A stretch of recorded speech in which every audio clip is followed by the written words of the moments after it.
Selamat pagi, Assalamualaikum warahmatullahi wabarakatuh. Perkenalkan, saya adalah salah satu staf pengajar untuk praktikum biologi dasar 1, di mana pada video pembelajaran kali ini kita akan mempelajari tentang jaringan hewan. Jadi, pada dasarnya, jaringan hewan itu terdiri atas 4 macam jaringan. Satu adalah jaringan epitel, 2 jaringan ikat, 3 jaringan otot, dan keempat adalah jaringan syaraf.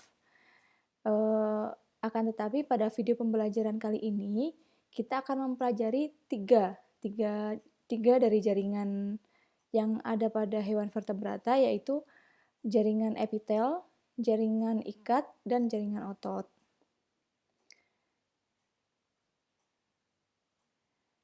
Jadi tujuan dari video pembelajaran kali ini yaitu untuk mempelajari dan membandingkan struktur jaringan dasar yang terdapat pada hewan vertebrata.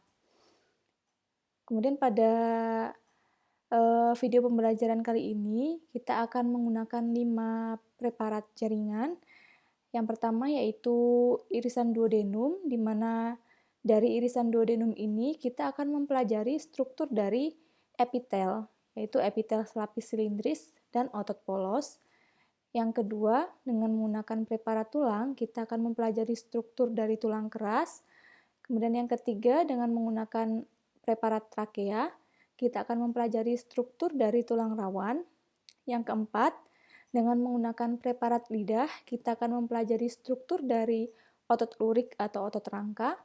Dan yang kelima, dengan preparat jantung, kita akan mempelajari struktur dari otot jantung.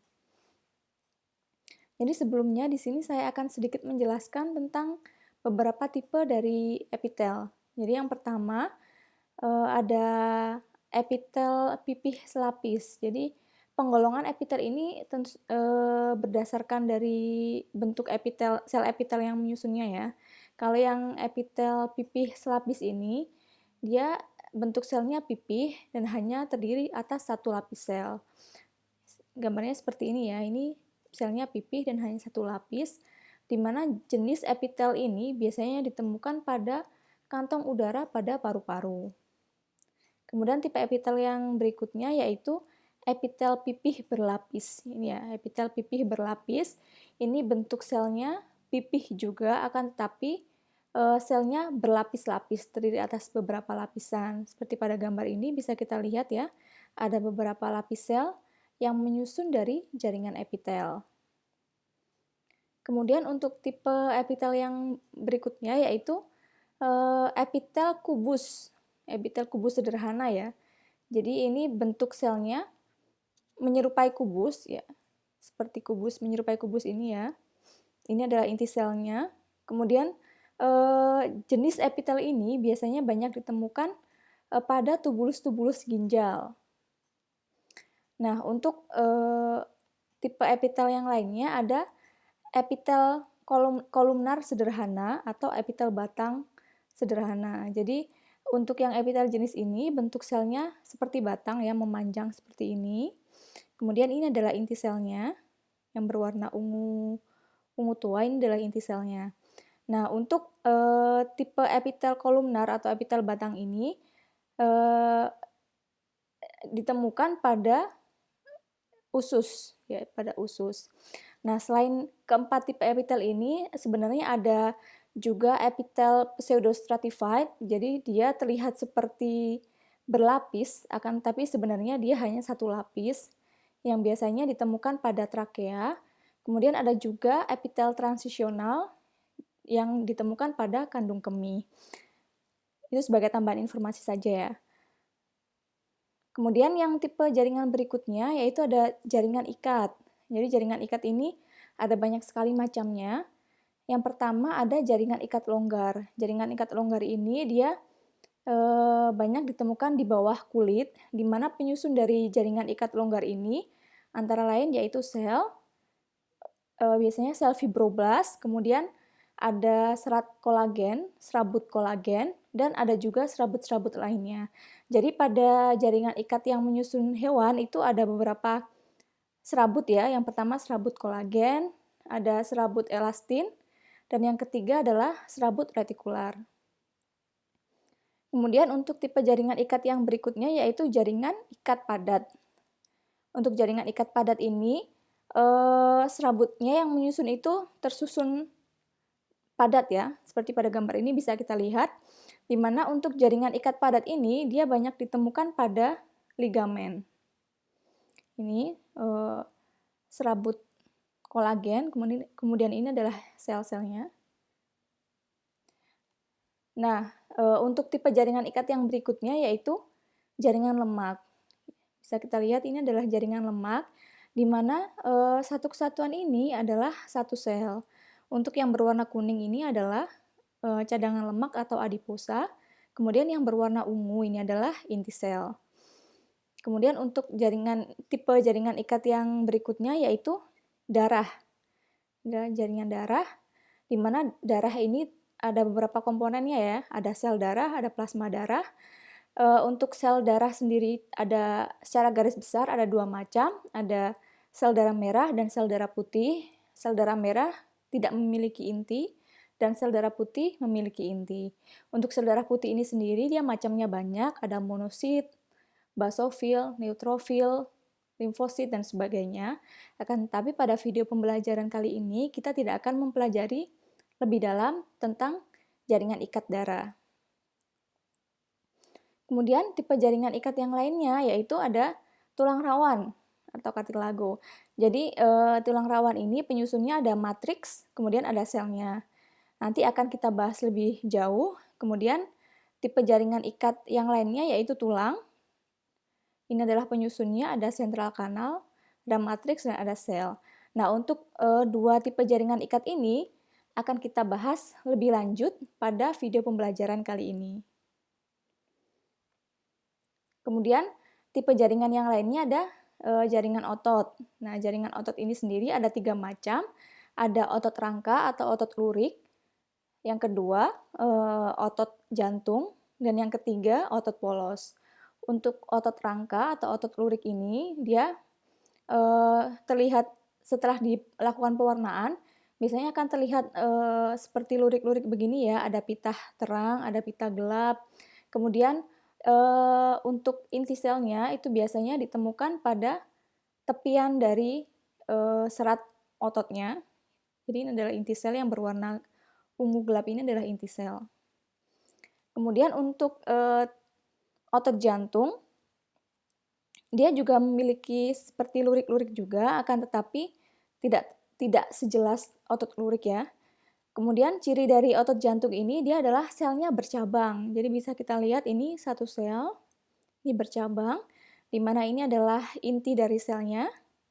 Kemudian yang berwarna hitam yang disebut dengan junction between two cells ini adalah discus intercalaris.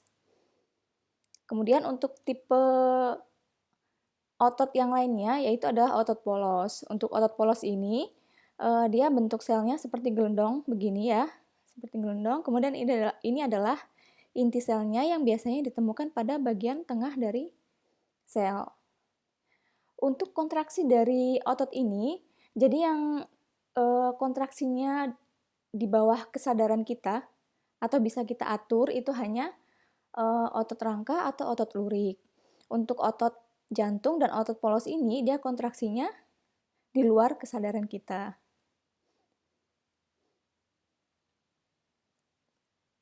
Nah, ini adalah contoh dari hasil pemotretan jaringan epitel, yaitu epitel batang selapis.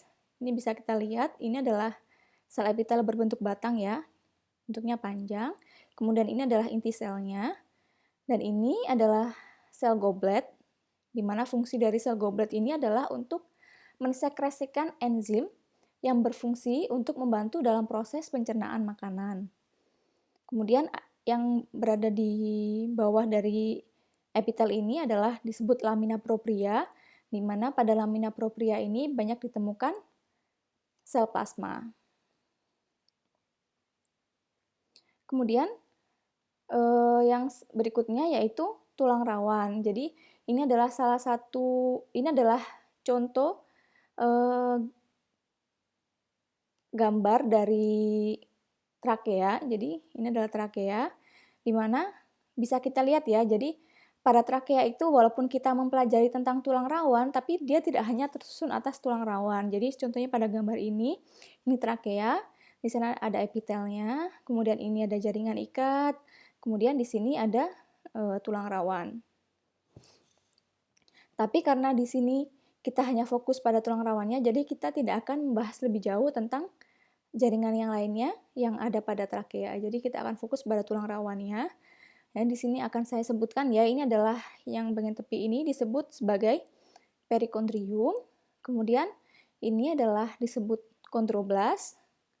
Dan yang berwarna yang bulat ini disebut sebagai lakuna, di mana di dalam lakuna ini terdapat sel kondrosit. Mungkin ada gambar yang lebih jelas ya. Ya begini ya, ini satu lakuna. Di dalam lakuna ada kondrosit, sel tulangnya. Nah, ini adalah matriksnya penyusun dari tulang rawan. Jadi ada serabut-serabut di sini. Ada serabut penyusun dari tulang rawan. Nah, ini adalah contoh gambar dari tulang keras. Jadi ini ada satu kesatuan, ini adalah satu kesatuan ya, sistem Haversnya. Ini saluran Haversnya. Kemudian untuk gambar yang lebih jelasnya berikut ini. Jadi ini disebut sebagai saluran Havers, di mana pada saluran Havers ini terdapat pembuluh darah, baik arteri maupun vena, ya, untuk menyalurkan makanan untuk sel-sel tulang. Kemudian yang berwarna gelap ini lakuna. Jadi di tulang keras juga ada lakuna, kan, tapi pada tulang keras di dalam lakuna ada sel osteosit. Kemudian yang menghubungkan antara satu lakuna dengan lakuna yang lain disebut sebagai kanalikuli. Ini adalah kanalikuli ya, yang seperti serabut-serabut ini, yang terlihat seperti serabut ini adalah kanalikuli, di mana fungsinya untuk menghubungkan antara satu lakuna dengan lakuna yang lain agar sel tulang bisa berkomunikasi. Kemudian ini disebut lamela. Nah, ada juga di sini, di gambar ini tidak terlihat, tapi dari gambar ini terlihat ada namanya saluran Volkmann. Jadi saluran Volkmann itu adalah saluran yang menghubungkan antara satu saluran Havers dengan satu saluran Havers yang lain. Jadi antara saluran Havers ini dia terhubung satu sama lain oleh saluran yang disebut dengan saluran Volkmann. Gitu ya. Kemudian ini adalah contoh gambar dari otot polos. Ya, otot polos ini bentuk selnya seperti gelondong pipih ya. Kemudian ini adalah otot rangka atau otot lurik yang diambil dari lidah, dari lidah ya. Dari lidah ini, jadi yang atas maupun yang bawah ini sama-sama adalah otot rangka. Tapi mengapa di sini terlihat berbeda? Itu karena irisannya. Jadi pada lidah itu arah dari otot rangkanya itu tidak hanya satu arah. Ada yang mengarah, misalnya ada yang mengarah ke sini, ada yang mengarah ke sini, seperti itu. Jadi arahnya banyak. Itulah sebabnya mengapa lidah kita itu luas. Lidah kita itu mudah digerakkan ke segala arah. Itu berkat otot rangka atau otot lurik yang berada pada lidah kita itu arahnya pada beberapa arah. Jadi arahnya tidak hanya satu arah. Nah, contohnya pada gambar ini ya, kalau yang bagian bawah ini yang dia teriris secara longitudinal, kemudian yang bagian atas ini dia teriris secara transversal. Jadi bisa jadi yang bawah itu misalnya arah dari otot rangkanya itu begini, kemudian yang atas seperti ini. Nah, ketika dipotong dengan arah seperti ini, maka akan terbentuk hasil atau irisan seperti pada gambar berikut. Nah, untuk yang ungu ini adalah inti sel ya, ini juga inti sel. Kemudian ini adalah pembuluh darah, begitu. Kemudian untuk otot jantung, seperti yang sudah tadi saya sebutkan bahwa bentuknya ini dia bercabang, ada inti selnya, kemudian ada pembatas antar selnya disebut sebagai diskus interkalaris. Nah, berikut ini adalah hasil pemotretan dari preparat jaringan yang dilakukan di laboratorium biologi dasar. di mana tugas saudara adalah menggambar dan memberikan keterangan pada bagian yang ditunjuk dengan menggunakan tanda panah. Jadi silahkan digambar sebaik mungkin dan diberikan keterangan pada bagian yang sudah ditentukan. Jadi ini adalah gambar irisan duodenum, ini untuk perbesaran 40 kali, perbesaran 400 kali, ya. Kemudian ini juga dari duodenum, perbesaran 40 kali, dan ini perbesaran 400 kali. Silakan diberi keterangan pada bagian yang ditunjuk oleh tanda panah. Kemudian ini hasil pemotretan dari tulang keras. Jadi ini perbesaran 100 kali, kemudian ini ada perbesaran 400 kali. Untuk trakea, juga silahkan diberikan keterangan pada bagian yang telah ditunjuk.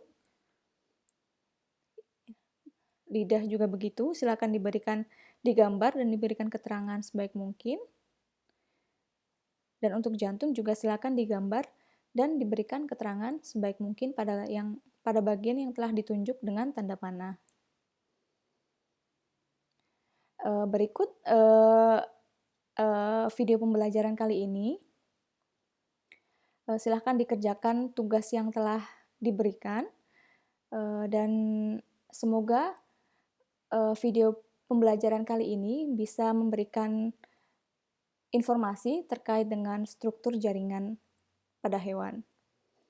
Demikian, wassalamualaikum warahmatullahi wabarakatuh.